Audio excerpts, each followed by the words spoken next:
I stood frozen outside the den door, my hand trembling on the doorknob, as my granddaughter's voice cut through the air like a blade I never saw coming. Grandma dresses like she's from the 1800s. Those church hats, I can't... The explosion of laughter that followed felt like my heart was being ripped straight out of my chest. My name is Amara, and I'm 68 years old. I've lived a full life, raised 3 beautiful children, buried a husband I loved more than my own breath, and worked my fingers to the bone so my babies could have chances I never did. But nothing, and I mean nothing, could have prepared me for the moment I heard my own grandchildren mocking me through that cracked door. Let me take you back, because you need to understand who I was before this moment shattered me into a million pieces. I grew up in a little house in Alabama, where love was measured in Sunday dinners, and Mama's peach cobbler cooling on the windowsill. We didn't have much, but what we had, we shared. When I married my Raymond at 22, I thought I'd found heaven on earth. That man could make me laugh until my sides hurt, and he worked construction until his hands were calloused and rough, but gentle as silk when he touched my face. We moved to Georgia in 1982, looking for better opportunities, better schools for the babies we planned to have. And we had them, 3 beautiful children. Shanice came first, then the twins, Marcus Jr. and Renee. Our little house in Decatur became a home filled with noise and chaos and so much love it practically burst through the walls. I remember those backyard barbecues on the 4th of July. Raymond at the grill with his ridiculous kiss the cook apron, neighborhood kids running through the sprinkler, the smell of ribs and potato salad thick in the summer air. I remember Thanksgiving tables so full they groaned under the weight of turkey and dressing and 3 kinds of pie. I remember teaching Shanice to braid hair on the front porch while the twins played basketball in the driveway until the streetlights came on. Raymond and we were a team. He worked construction, and I worked at the hospital cafeteria during the week, then cleaned office buildings on weekends. We were tired. Lord knows we were tired. But we were building something. We were giving our children a foundation. Then Raymond's heart gave out 5 years ago, right there on a construction site, 59 years old, and just like that, my partner was gone. The man who made me coffee every morning before I woke up, who still held my hand when we walked, who called me his brown sugar, even when my sugar wasn't so sweet anymore. Gone. The kids rallied around me, Shanice especially. She's my oldest, my firstborn, and she insisted I not be alone. "Mama, come live with us," she'd said, tears streaming down her face at Raymond's funeral. "We need you. The kids need you. Please." Her husband, Devon, had nodded in agreement. He was a good man, worked as a manager at a car dealership, always respectful, always kind. They had 5 children. Kiara was 16, Jaden 14, Amara Jr., named after me, which made my heart swell, was 11, Marcus III was 10, and little Zion had just turned 8. So I moved in. I sold the little house in Decatur, the house where I'd raised my babies, where Raymond and I had built our life, and I packed up my memories into boxes and moved into Shanice's guest room in Marietta. At first, it felt like a blessing. I was useful again. I helped with homework, braided the girls' hair, taught little Zion to tie his shoes. I cooked those big Sunday dinners, collard greens with ham hocks, cornbread that melted in your mouth, fried chicken that made the kids fight over the last piece. I did laundry, kept the house clean, picked up kids from school when Shanice was working her nursing shifts at Emory. I thought I was needed. I thought I was loved. I thought I had found my purpose again in my daughter's home, helping to raise these beautiful grandbabies. But somewhere along the way, things shifted like sand beneath my feet. It started small, little things I told myself I was imagining. Shanice would come home from work and sigh when she saw me in the kitchen. Not a tired sigh, but something else. Something that felt like annoyance. The kids started spending less time with me. Suddenly, they were always busy, homework, phones, friends, anything but sitting with Grandma. I'd ask Kiara about her day at school, and she'd give me one-word answers without looking up from her phone. I'd offer to help Jaden with his math homework. Math was always my strong subject, and he'd say, "I'll just Google it, Grandma." Little Zion was the only one who still crawled into my lap for stories, who still wanted to help me snap green beans or stir the pot. But even he was starting to drift away, influenced by his older siblings. I noticed the whispered conversations that would stop the moment I entered a room. The way Devon and Shanice would exchange glances across the dinner table when I spoke. The eye rolls from the teenagers that they thought I couldn't see. I tried to ignore it, tried to tell myself that families go through phases, that teenagers are just moody, that Shanice was stressed with work. But the knot in my stomach grew tighter every day. Then I found the brochure.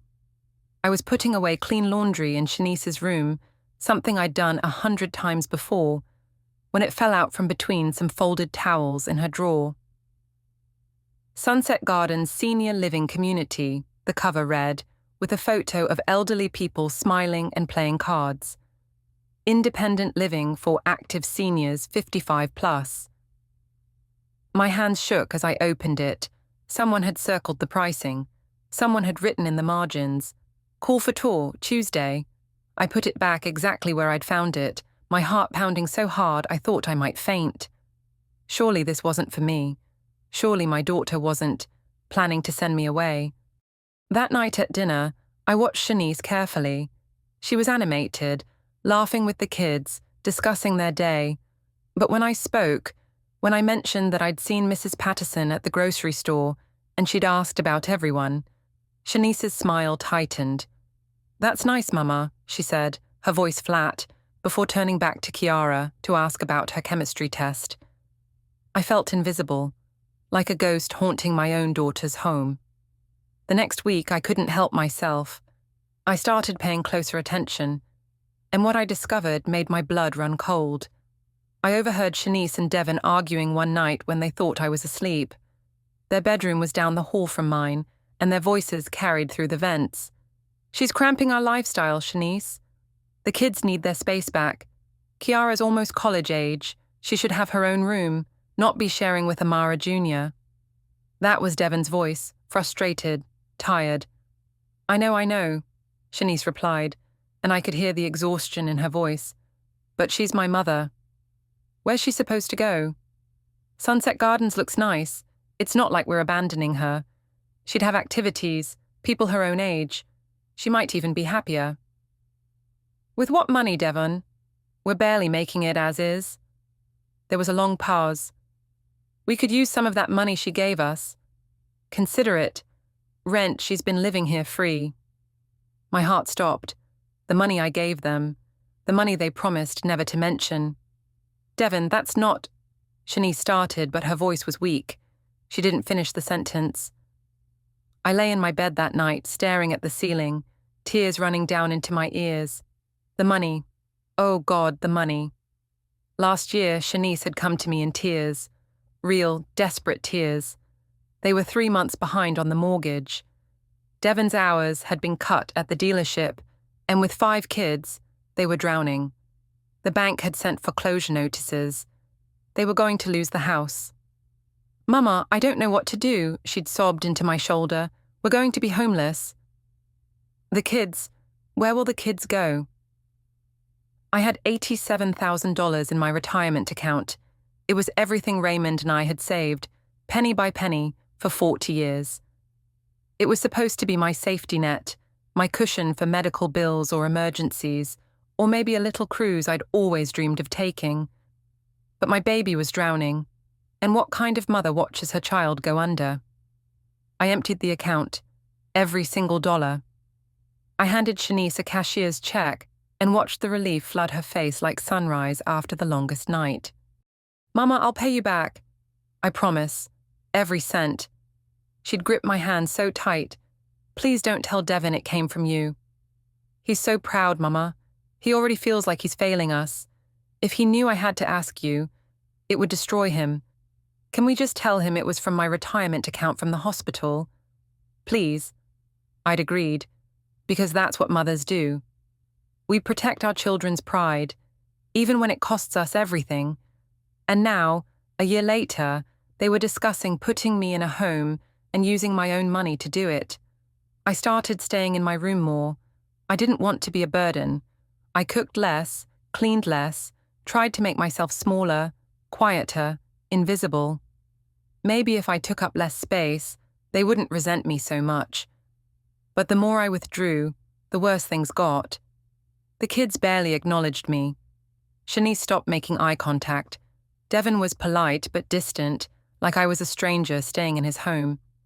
I thought about leaving, about finding a little apartment somewhere, living on my social security check, eating ramen noodles, and watching the walls close in. But pride kept me frozen.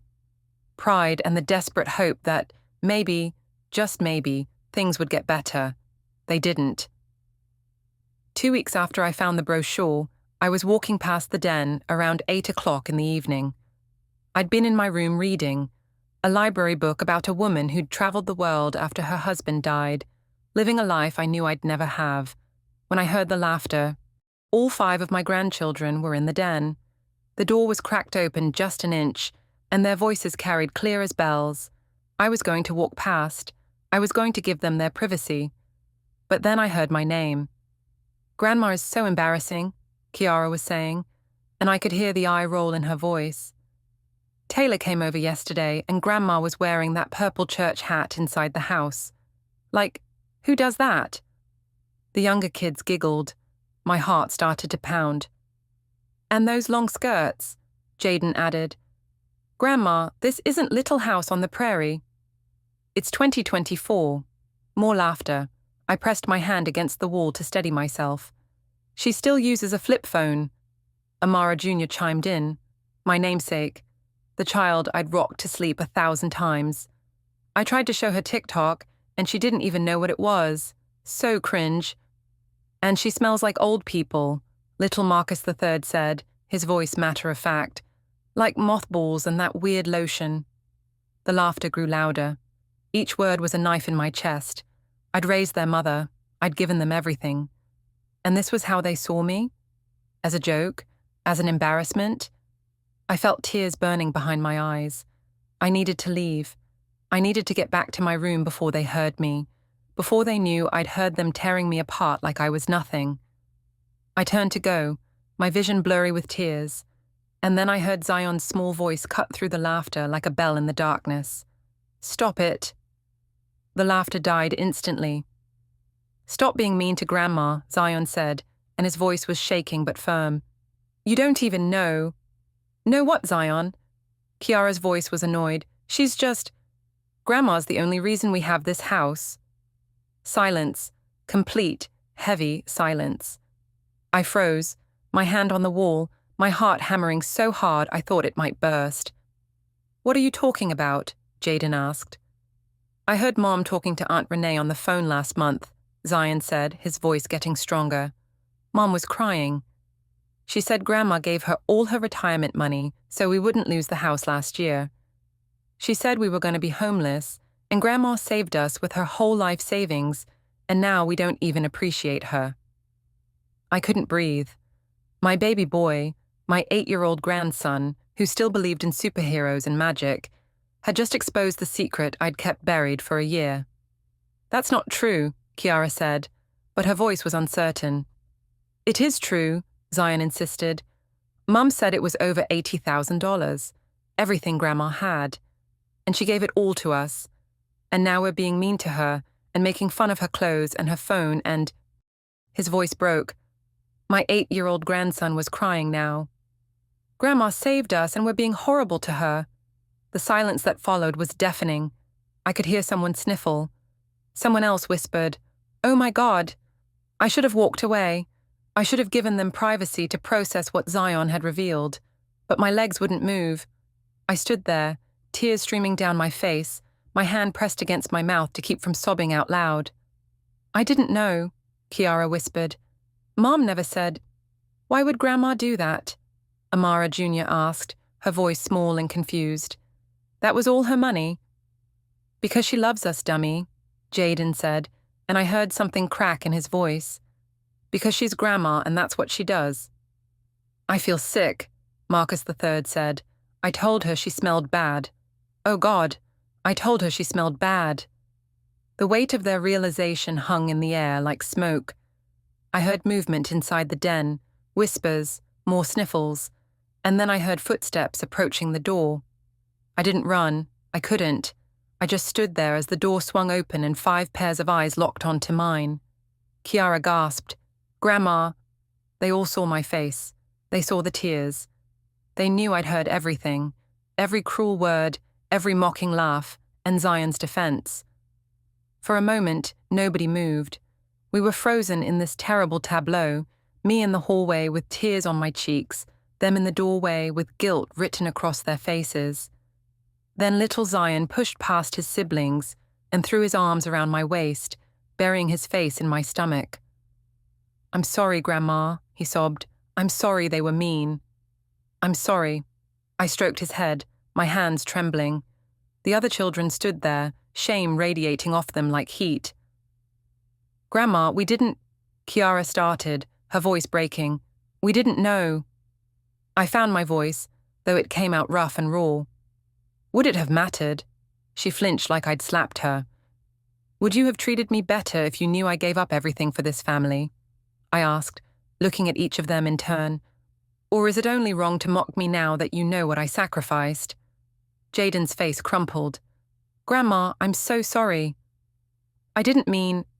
You did mean it, I said quietly. You meant every word. You're embarrassed by me, by my clothes, my phone, the way I talk, the way I smell. I took a shaky breath. I'm old-fashioned. I'm not trendy. I don't understand your world, but I'm still your grandmother. I'm still the woman who held you when you were born, who walked the floors with you when you were sick, who taught you to read and tie your shoes and say your prayers. Tears were streaming down Kiara's face now. Amara Jr. was crying into her hands. Even Jaden, my tough teenage grandson who thought he was too cool for emotions, had tears running down his cheeks. I worked 2 jobs for 30 years, I continued, my voice growing stronger. My feet ached every night. My back still aches. I wore the same 3 dresses for a decade so your mama could have new school clothes. Your grandfather and I ate peanut butter sandwiches for dinner so we could pay for your mama's college books. We saved every penny we could for 40 years. I looked at Zion, still clutching my waist, and gently stroked his head. And when your mama needed help, when this family was about to lose everything, I didn't think twice. I gave her every dollar we'd saved, not because I expected gratitude, not because I wanted to be praised, but because that's what you do for family. Grandma, Marcus III whispered, but I held up my hand. I don't need designer clothes or a fancy phone to have worth, I said. My value isn't in how trendy I am, or whether I understand TikTok. My value is in the life I've lived, the family I've raised, the sacrifices I've made, and if you can't see that, if all you can see is an embarrassing old woman in outdated clothes, then I've failed to teach you the most important lesson of all. What lesson? Zion asked, his voice muffled against my dress. That respect isn't about what someone wears or how they look. It's about who they are, their character, their heart, their actions. I looked at each of them. I thought I'd taught your mama that. I thought she'd teach it to you. She did, Kiara said quickly, wiping her eyes. She did teach us. We forgot. We got caught up in stupid stuff and we forgot. Mum doesn't even know we said those things, Jaden added. She'd be so angry if she knew. Oh, she's going to know, came a voice from behind me. We all turned. Shanice was standing in the hallway, and she looked absolutely shattered. Her face was streaked with tears, her eyes red and swollen. Behind her stood Devon, his expression unreadable. How long have you been standing there? I asked quietly. Long enough, Shanice whispered. Long enough to hear my children mocking the woman who gave up everything for us. long enough to hear my baby defend you when no one else would, long enough to realize what a terrible daughter I've been. She walked toward me, and I saw my strong, capable nurse daughter, the one who handled emergencies and saved lives, completely fall apart. She dropped to her knees in front of me, her hands gripping mine. "Mama, I'm so sorry," she sobbed. "I'm so sorry for everything, for taking your money and not thanking you every single day, for treating you like a burden instead of the blessing you are, for even thinking about putting you in a home, for making you feel unwelcome in a house that should be yours more than anyone's." I stared down at her, my heart breaking and healing all at once. "You were going to send me away?" "I was," she admitted, her voice cracking, "because I couldn't stand the guilt. Every time I looked at you, I saw what you'd sacrificed. I saw my own failure as a daughter, and instead of dealing with that, instead of thanking you and honoring you, I pushed you away. I made you feel small so I wouldn't have to feel my own shame." Devon stepped forward, and for the first time since I'd moved in, I saw a real emotion on his face. "Miss Amara, I owe you an apology too. A big one. I knew what you did for us.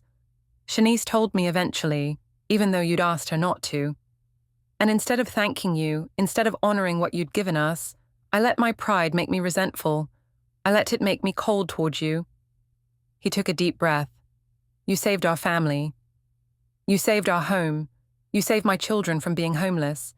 And I treated you like an inconvenience, like someone we were doing a favor for instead of someone we owed everything to." I looked at all of them. My daughter on her knees, my son-in-law with tears in his eyes, my grandchildren clustered together with guilt and shame written all over their faces. This moment could go two ways. I could let my hurt harden into bitterness. I could let their cruelty turn me cold.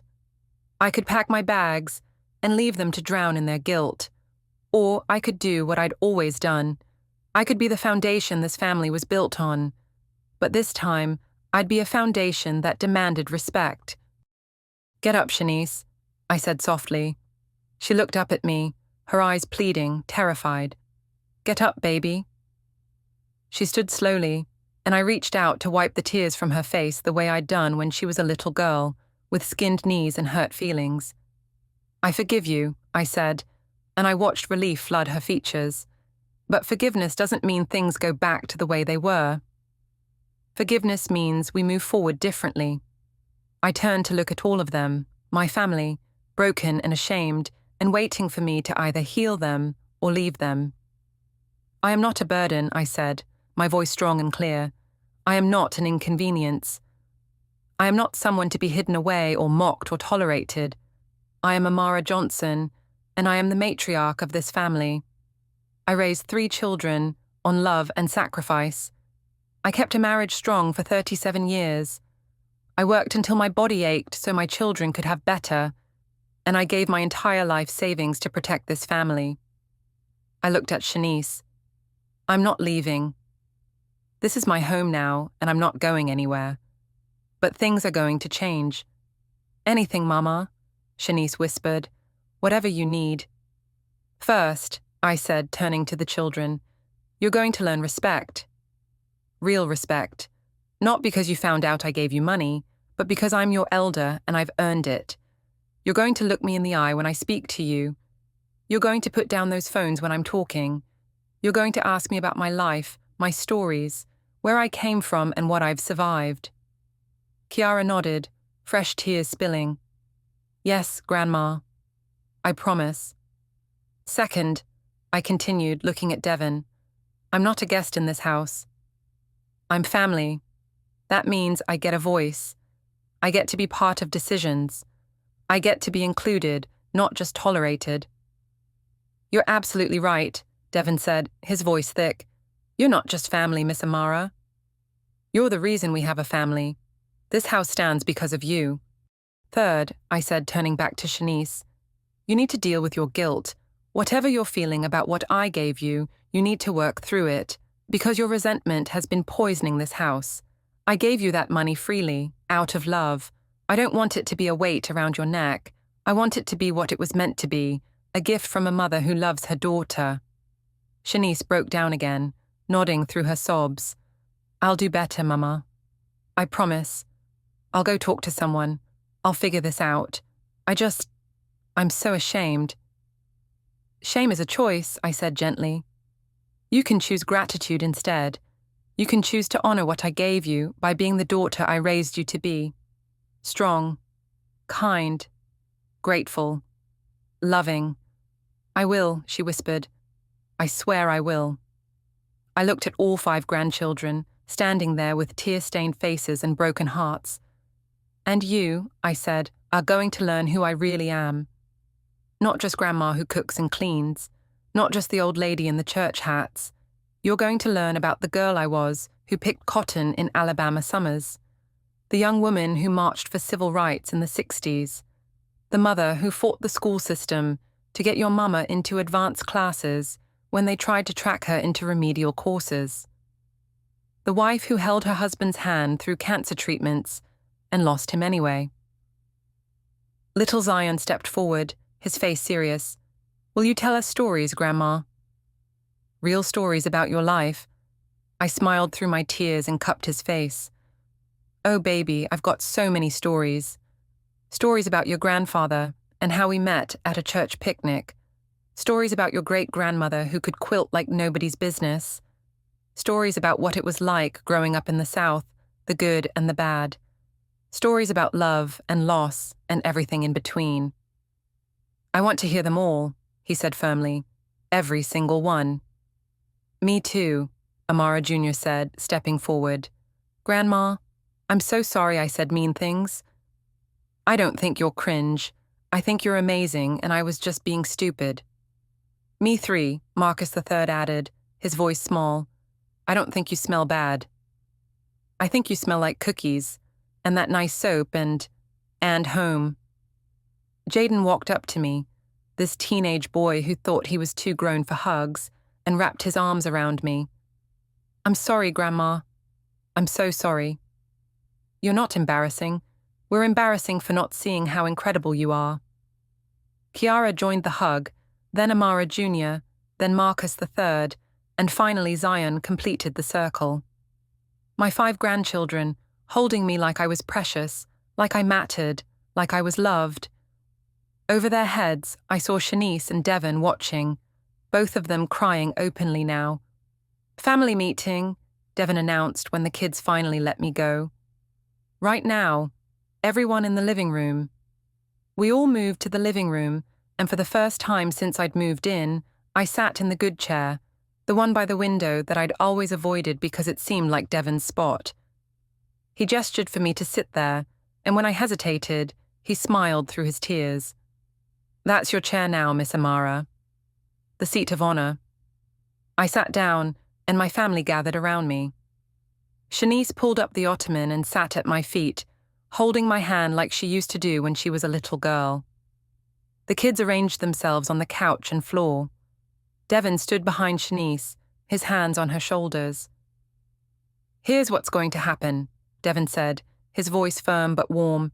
Starting this Sunday, we're bringing back family dinner. The real kind, where we all sit together, no phones, and we actually talk. And Grandma, Miss Amara, you're going to sit at the head of the table. Every Sunday is Grandma Day, Kiara added quickly. We take turns spending real time with you. No phones, no distractions, just us learning from you.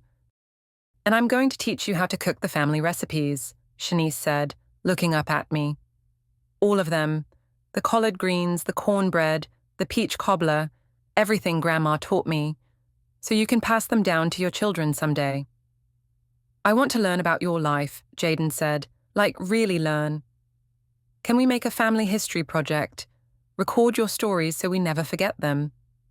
I felt my heart swelling in my chest, growing so big I thought it might burst right through my ribs. And Mama, Shanice said, squeezing my hand, Devon and I talked before this all happened tonight. We're going to pay you back, every penny. It's going to take us years, but we're going to do it. $500 a month starting next week. No arguments. Shanice, I started, but she shook her head. No, Mama. You gave us everything. The least we can do is give you back your security, and until we've paid you back every cent, you're not paying for anything in this house. Not groceries, not utilities, nothing. You're family, not a tenant." Devon nodded. "And next month we're taking that brochure for Sunset Gardens and burning it in the backyard grill. You're not going anywhere, Miss Amara. This is your home for as long as you want it to be." "Forever," Zion said firmly. "You're staying forever, right, Grandma?" I looked at this child, this beautiful 8-year-old boy who'd had the courage to speak truth when everyone else was caught up in cruelty. This child who'd defended me when I couldn't defend myself. This child who'd reminded his family who I really was. "Yeah, baby," I said, pulling him close. "I'm staying forever." That night marked a turning point in our family. But change doesn't happen overnight, and trust has to be rebuilt brick by brick. The next morning, I woke up to find 5 handwritten letters slipped under my door. Each of my grandchildren had stayed up late, writing me apologies, and reading them brought fresh tears to my eyes. Kiara's letter was 3 pages long. She wrote about how she'd been so focused on fitting in at school, on being cool and popular, that she'd forgotten what really mattered. She promised to take me shopping, not to change my style, but to show me that she wasn't ashamed to be seen with me. She wanted to post pictures with me on her Instagram, to show her friends the amazing grandmother she'd been hiding. Jaden's letter was shorter but raw with emotion. He wrote about how his grandfather's death had scared him, made him afraid to get too close to me because he didn't want to lose me too.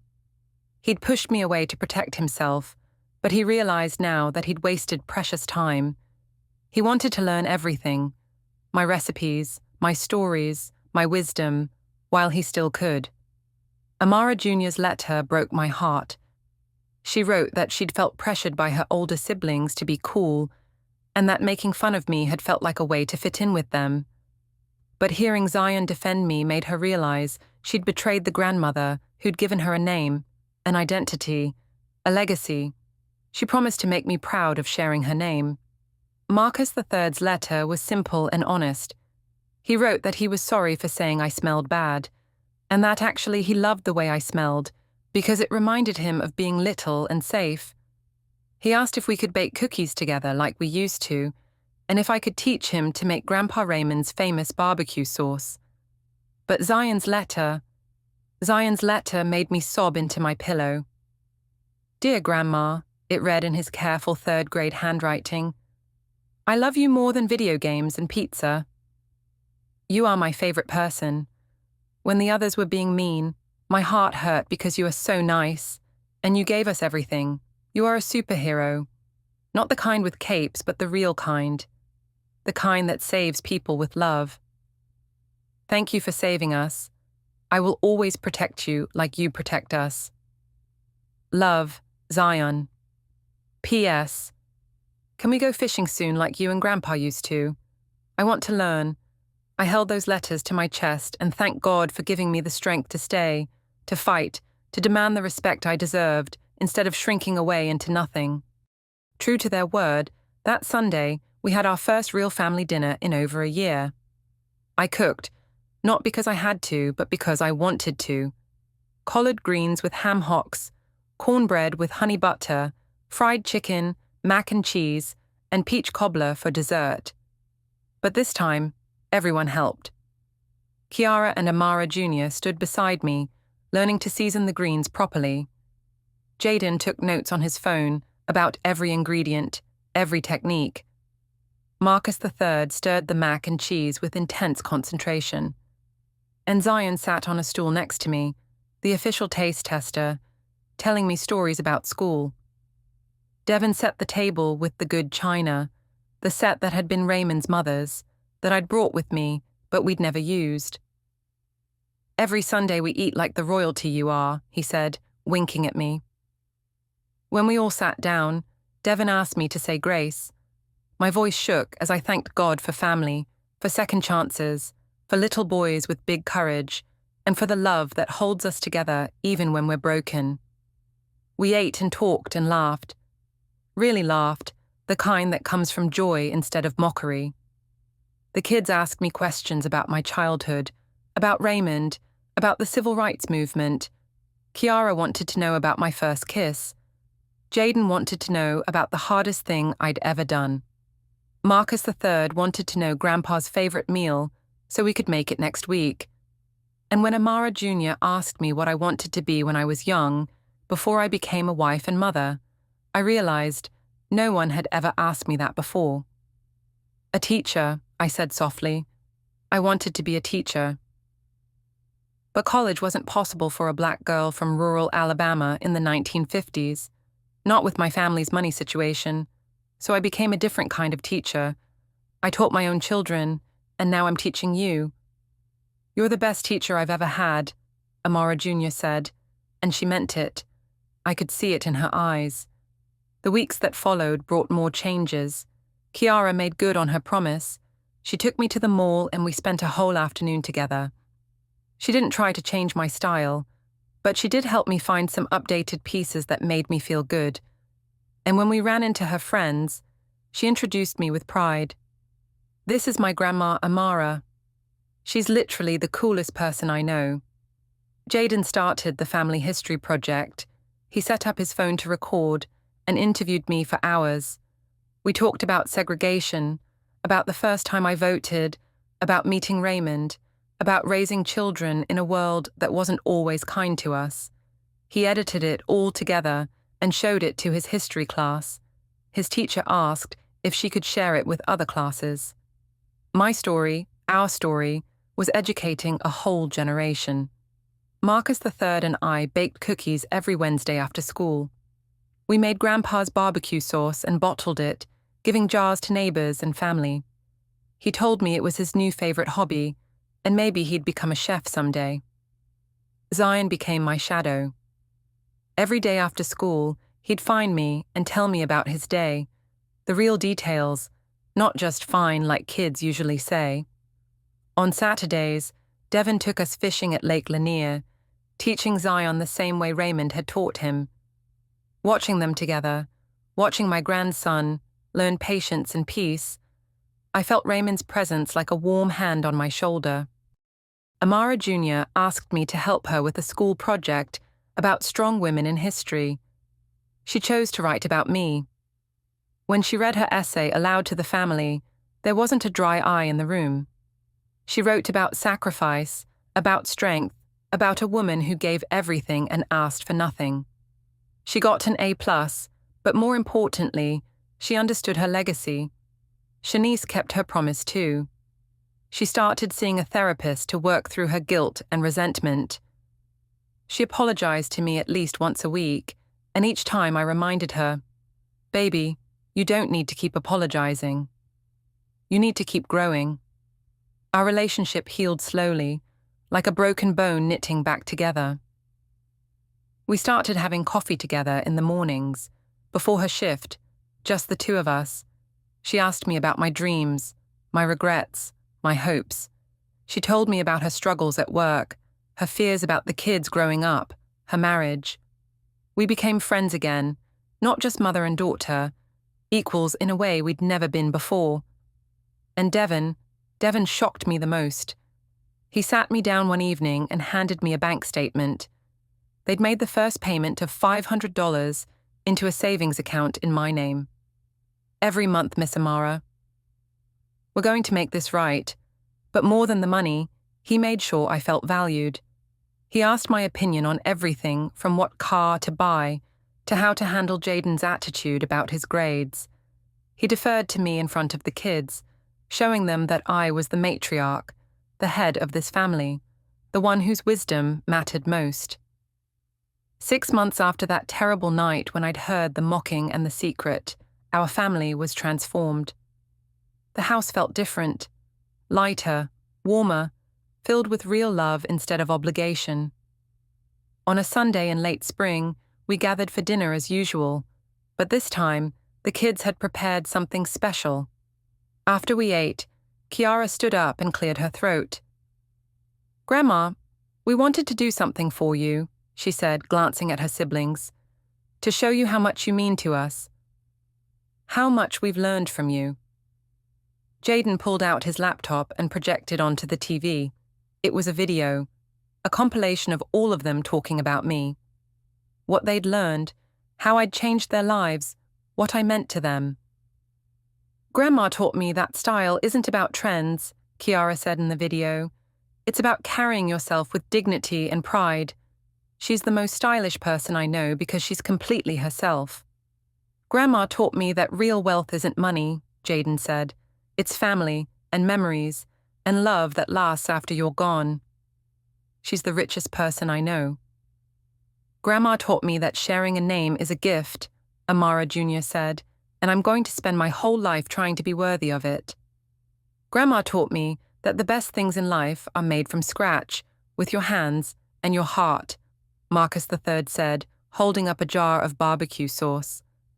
And finally, little Zion appeared on screen, his face serious. Grandma taught me that heroes don't always wear capes. Sometimes they wear church hats and long skirts, and they save you with love. She's my hero.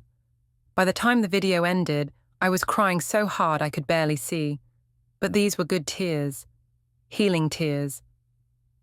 We love you, Grandma, they all said together. Thank you for never giving up on us. Shanice hugged me tight, whispering in my ear. Thank you for teaching me how to be strong, Mama.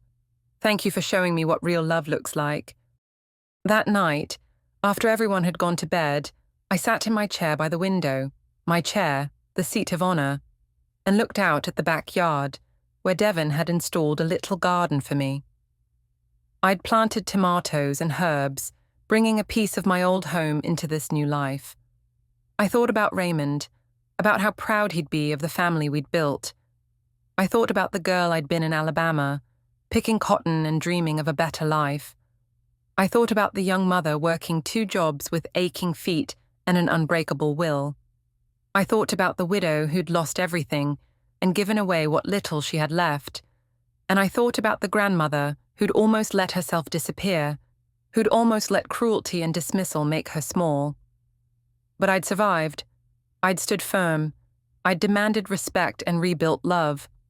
My phone, yes, I had a smartphone now. Jaden had taught me, buzzed with a text from Zion. Good night, Grandma. I love you more than the whole world. I smiled and texted back. I love you more than the whole universe, baby. I thought about what I'd tell that girl in Alabama if I could go back in time. I'd tell her that the road ahead would be hard, that she'd lose people she loved, that she'd work until her body screamed for rest, that she'd give up everything she'd saved and wonder if anyone noticed. But I'd also tell her that she'd be loved, that her sacrifices would matter, that her strength would echo through generations, that one day a little boy with a big heart would defend her honor and change everything. I'd tell her that respect isn't given freely. Sometimes you have to demand it, fight for it, refuse to shrink until people see your worth. I'd tell her that old age isn't weakness, that church hats and flip phones and outdated ways don't diminish your value, that wrinkles and grey hair and aching bones are badges of honor, proof that you've survived and thrived and loved hard enough to still be standing. Most of all, I'd tell her what I know now, what I've learned through heartbreak and healing. They can mock my flip phone and my church hats all they want, but they'll never forget that this old woman is the foundation they're all standing on. And baby, that foundation isn't going anywhere.